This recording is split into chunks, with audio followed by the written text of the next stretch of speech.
உள்ள சகோதர சகோதரிகளே, நகம் வெட்டுவது என்பது இஸ்லாத்தில் வலியுறுத்தப்பட்ட ஒரு சுன்னத்தாக காணப்படுகிறது.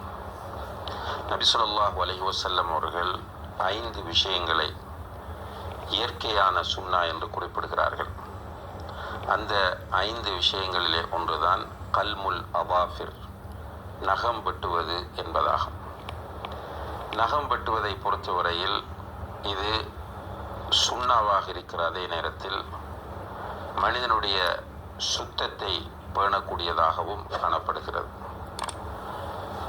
நகங்களுக்குள் அழுக்குகள் நுழைந்து கொள்கிற போது அதன் மூலம் கிருமிகள் பரவுவதற்கான வாய்ப்புகள் ஏற்படுகின்றன. அவற்றை வெட்டி சுத்தம் செய்வதன் மூலம் நம்முடைய உடலை நாம் சுத்தமாக வைத்திருப்பதற்கு அது வழிவகுக்கிறது. கால் நகங்களாக இருந்தாலும் சரி, கை விரல்களில் உள்ள நகங்களாக இருந்தாலும் சரி, இந்த நகங்களை வெட்டி கொள்ள வேண்டும். இந்த நகங்களை மேக்சிமம் 40 நாட்கள் வரை வெட்டாமல் இருப்பதற்கு அனுமதி இருக்கிறது.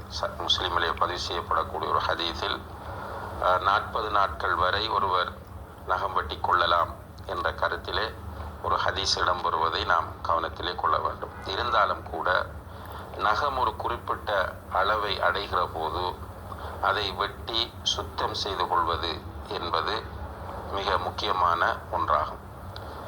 இதை எப்போது வெட்டி சுத்தம் செய்ய வேண்டும் என்பதிலே பல்வேறு கருத்துக்கள் இமாம்கள் மத்தியிலே காணப்படுகிறது. சில இமாம்கள் வெள்ளிக்கிழமைகள் வெட்ட வேண்டும் என்று சொல்கிறார்கள். இன்னும் சிலர் வெள்ளிக்கிழமை ஜுமா தொழுகைக்கு பிறகு வெட்ட வேண்டும் என்று சொல்கிறார்கள்.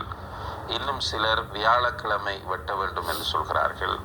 இதற்கு சில ஹதீஸ்களையும் அசர்களையும் ஆதாரமாக சொல்கிறார்கள். ஆனால் எதுவுமே ஆதாரபூர்வமானவை அல்ல, எல்லாமே பலவீனமானவை என்பதை நாம் கவனத்திலே கொள்ள வேண்டும்.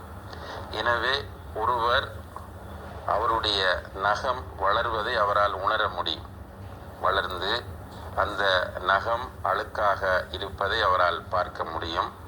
எனவே அப்போது அவர் வெட்டி கொள்வது சிறந்தது என்பதை நாம் புரிய வேண்டும். அதே நேரத்திலே இன்றைக்கு நகத்திலே சிலர்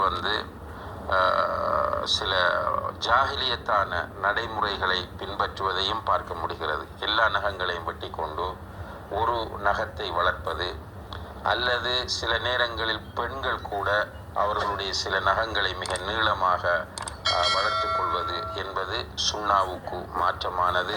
இது பிழையான நடைமுறை. இது பிற மத அல்லது ஏனைய கல்ச்சர்களை பின்பற்றுவதாக இருக்குமாக இருந்தால் அது பாவமானதாக அமையும் என்பதை நாம் கவனத்திலே கொள்ள வேண்டும். இந்த நகங்களை வெட்டினால் அதை புதைக்க வேண்டுமா என்பதை பொறுத்தவரையிலும் அறிஞர்கள் மத்தியிலே சில கருத்துக்கள் காணப்படுகின்றன. ஆனால் அவர்கள் முன்வைக்கக்கூடிய எந்த செய்திகளும் ஆதாரபூர்வமானவை இல்லை என்பதனால் நகத்தை புதைக்க வேண்டும் என்ற அவசியம் கிடையாது. நகத்தை புதைக்க வேண்டும் என்ற அவசியம் கிடையாது. மார்க்க அடிப்படையில் எந்த ஹதீஸும் அதை புதைப்பது கடமை என்று நமக்கு சொல்லவில்லை. இருந்தாலும் கூட நகம் அங்கும் இங்கும் கிடக்கிற போது அது கால்களிலே படுவதற்கு, குத்துவதற்கு, அசிங்கமாக தோற்றம் ஏற்படுவதற்கு வாய்ப்பிருக்கிறது. எனவே அதை புதைத்து விடுவதோ அல்லது அதை டஸ்ட்பின்னில் போட்டு விடுவதோ தான் சிறந்தது. சிலர் வீட்டில் அங்கும் இங்கும் வெட்டி போட்டு விடுவார்கள். அது ஒரு சுத்தத்தை அல்லது ஒழுங்கை பாதிக்கக்கூடிய ஒரு விஷயமாக நாம் பார்க்க வேண்டுமே தவிர மார்க்கத்தில் நகத்தை புதைக்க வேண்டும் என்பதற்கு தெளிவான சஹீஹான எந்த ஆதாரங்களும் கிடையாது என்பதை நாம் அறிந்து கொள்ள வேண்டும்.